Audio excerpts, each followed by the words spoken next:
Don't forget, if you're celebrating your birthday in the next few weeks, then now is the time to send in your card to us here at CBBC on Choice. Noddy is still to come, but before that, here's Caterpillar Trail.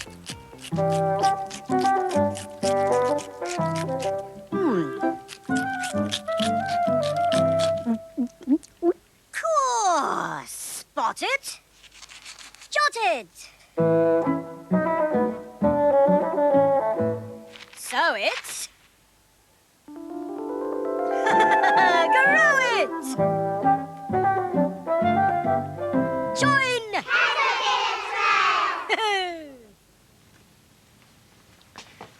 Caterpillar and I have been out and about again, spotting and jotting. Spot where I went first. This is Churchfield Infant School. See the piece of land in front of the classrooms? It's quite bare at the moment, but it won't be soon. Go on then, dig away. This is going to be a wild garden for flowers and plants and trees. Yeah. A bit later on, maybe even insects and birds may stay here. It's like a bit of the countryside in the town. Carry on digging then. This is the first day of tree planting. Everyone's a bit excited about it. Right, I'm going to do it up here a bit now. I think if you can dig this bit here. Think it'll cover the roots? No. Right. Come on, should I help you with this? Ready? Up! Over here. Is that big enough yet? I don't know. Lily, well, the middle hole's a bit more bigger, so... When the roots are not big enough for it. It's almost, isn't it? Yeah, we just need a bit chopped off there for that roof. Hold the tree Hey, so it don't fall over. That's it. What's this one called? I don't know. This one. This one's called the Mountain Ash. Mountain ash. And this is our look. Is it? You look puffed out. Sure it all gets in there. That's it. It's nearly finished now, isn't it? Now, those are oak apples, I think. Okay. Are they? Yes. Oak apples. You can't eat They're them. not really apples. No, you can't eat them. That's about finished this. Now, whose tree is this going to be? Mine. So you're going to put your name on the tree, Barry. I think that's enough. Yeah. Woo. How's your hole going? They've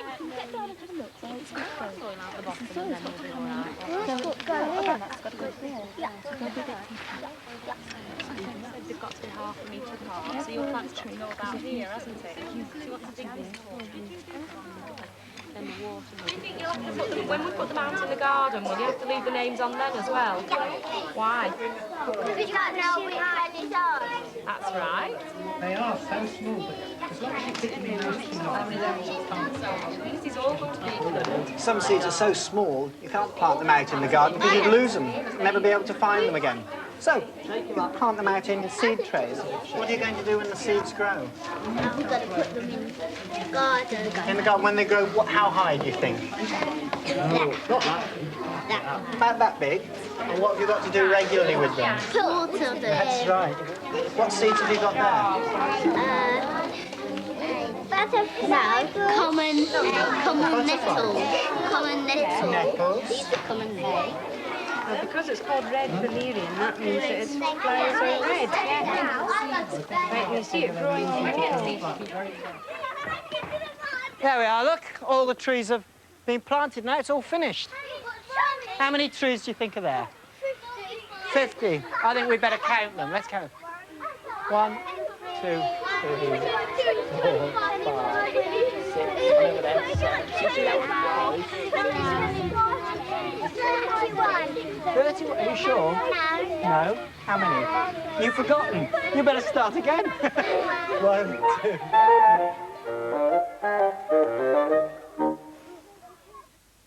One, 2, 3. Yes, 3 otters. A mother taking her cubs for a swim.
Spotting pets.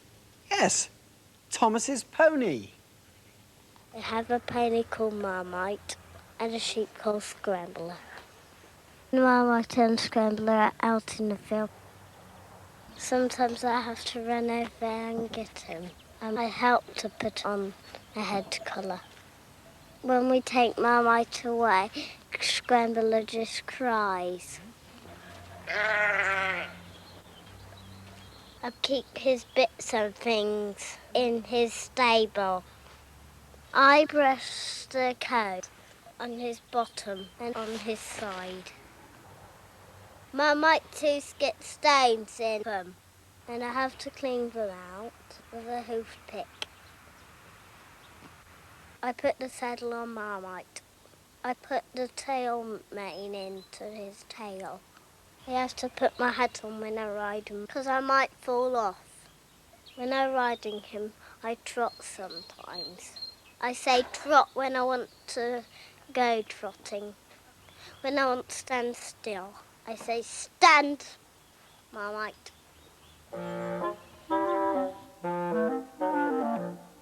Spotting birds. Do you often come to Martinmere then, Ray? Yes, especially at this time of the year. Why now?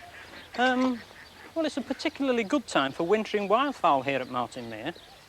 Are there birds here at this time of the year that you wouldn't normally see then? That's correct, yes. You get things like Buick swans, hooper swans, pink-footed geese, which we may well see from the Hyde in a few minutes. All right. There should be hundreds of birds to see on the mere. This building is called a Hyde. It's specially built so that people can go inside and watch birds without actually disturbing them. See how many birds we can spot.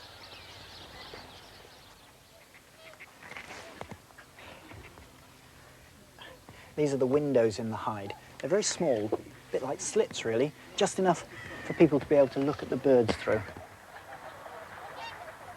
Can you see the Hyde? The birds don't know we're inside watching them.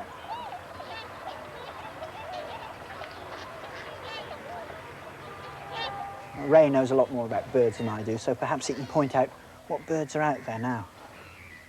At the moment, there's lots of swans in front of the Hyde.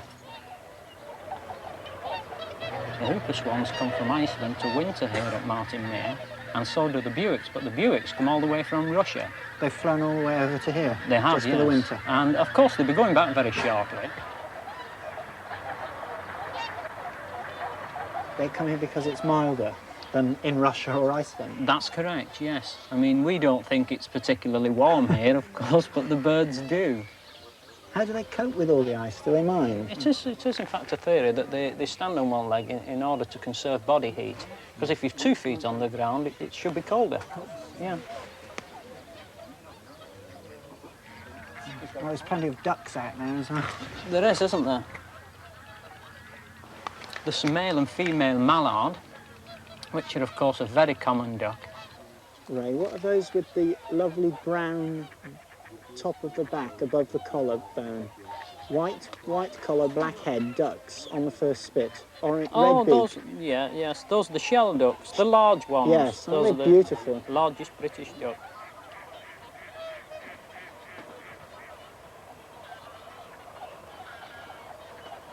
What are the little black birds there? There are some moorhens, which you can see they have a white flash on the side. Now, the ones that you might get mixed up with are the coots. They have a white shield or knob on the top of the bills. There's a nice flight of swans coming in again here. They're going to have great difficulty landing on the ice unless they can get round to that open water at the far side.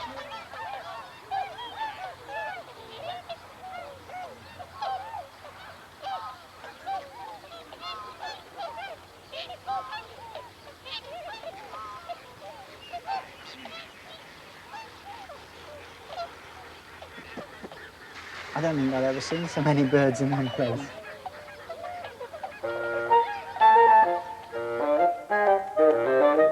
Those are hooper swans. They're called hooper swans because of the sound they make. Did you hear them? A kind of whooping sound. Listen to this.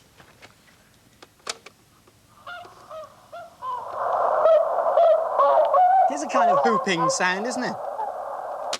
Most of the swans at Martinmere will have gone back to Russia or Iceland by now. But the ones that stay behind, the ones that live in Britain, will be busy building their nests, laying eggs, soon have cygnets. Lots of birds are building nests this time of year, and they use lots of different things to make the nests soft, warm and comfortable, to line them with. Things like down feathers, hay, moss, and if they're lucky enough to get hold of it, bits of material. Now this strange-looking contraption here is a bird bar. I've made it with lots of different compartments, and the idea is to put all these different things into the compartments, and the birds can come along and help themselves, a sort of self-service bird nesting kit. I'm going to put this in a garden in London. And the Churchfield Infant School is in London. I hope to be going back there soon to see how things are growing in the wild garden. Of course, you don't have to grow things out of doors. You can grow things indoors, from seeds or pips. These are sunflower seeds. I'll pop a couple into this old cheese tub. They make very good planting tubs. Cover it with soil. See if they grow. If these seedlings do grow, later on I'll have to transplant them into bigger pots, because by the end of the summer, these will have grown into flowers that are taller than me. And here's some very ordinary seeds. These are just orange pips. Now I'll put 2 or 3 in this pot because they may not all grow, and make holes, plant them in. There we are. Cover them with a bit of soil. There. Now with the oranges, it's best to cover the top and put them somewhere warm and dark. An airing cupboard is perfect. Then you have to check them every day, see how they're getting along, make sure they're kept quite damp, and then with a bit of luck, after about a month, and it'll take about 4 weeks, the seedlings will start to grow. Then you just take the pot and put it on a sunny windowsill. However, you see this plant here? This is an orange tree, and this was grown from a pip. That tree's taken 4 years to grow. So you see, with oranges, you have to have a lot of patience. This is the growing time of year. And out and about, lots of things are sprouting up. Catkins, pussy willow, and buds. If you go out and about, you're almost bound to see these things, but if you do spot them, don't pick them, draw a picture of them and send them in. Or if you spot anything interesting, write in, let me know, and join the Caterpillar Trail. See you next week.